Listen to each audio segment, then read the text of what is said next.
Hi, my name is Lexi. And hi, my name is Kadance. And we are from S.W.O.T, Superwomen of Tomorrow. And we're going to be teaching you how to make efficient attachment. There are two different types of attachments. There is a passive attachment and a powered attachment. Passive attachments do not need power and usually use the movement of robots and gravity and tends to be less complex. Powered attachment does use power and uses motors and gears and tends to be more complex. So the type of attachment that you have does not mean that it's going to work better than the other. A passive attachment can be just as good as a powered attachment and vice versa.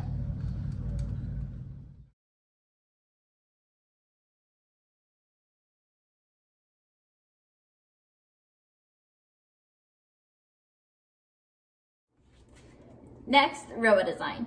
It is very important to show and document the evolution of your attachments. This can be done by taking photos of any changes made to give the judges a visual representation. Documenting shows the creativity and challenges you've overcome throughout the season. Also in robot design, you need to explain why. By explaining why, I mean explain why you chose it to be a powered or passive attachment, why it does one mission or why it does multiple, and the overall design of the attachment. Game rules. Make sure your attachments follow game rules. If they do not, then your points for the mission will not be counted. Make sure you pay attention to the updates, and remember, if it's not stated in the rules, then it is allowed. Now transition time. Transition time is the time it takes to transition from one mission to another. This is really important because it can affect the amount of time that you have to do other missions and the performance of your robot. This is the attachment that we used in the beginning of the season. It worked very well, but unfortunately didn't follow the game rules and was hard to move. It evolved to this attachment. This attachment worked a lot better, it followed the game rules, it was easier to move, and it controlled blocks a lot better. This simple attachment was able to get us the most points on the board. This attachment is very simple and only has 3 steps. First, you're going to connect these 2 panels together. You're going to do that twice. Next, you're going to connect them together to make a cradle design. We decided to use these panels because they're solid, so it makes it more sturdy. They have a lot of holes, so it's easier to attach, and it also allows for easy expansion.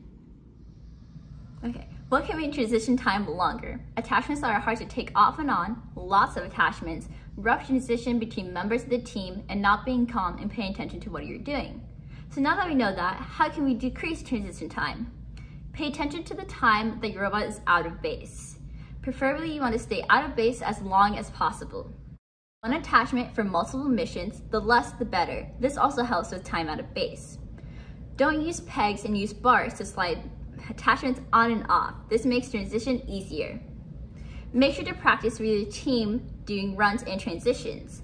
This can help team members work collaboratively. Do not rush. I know it can be really stressful, but it's better if you stay calm. And then make sure everything is placed right. Lastly, it's great to get inspiration from other teams. Watch YouTube videos, watch teams at competitions, and meet up with other teams in your area. Thank you so much for watching, and I hope you learned a lot from your videos. Good luck on your upcoming events for the FLL season. Bye!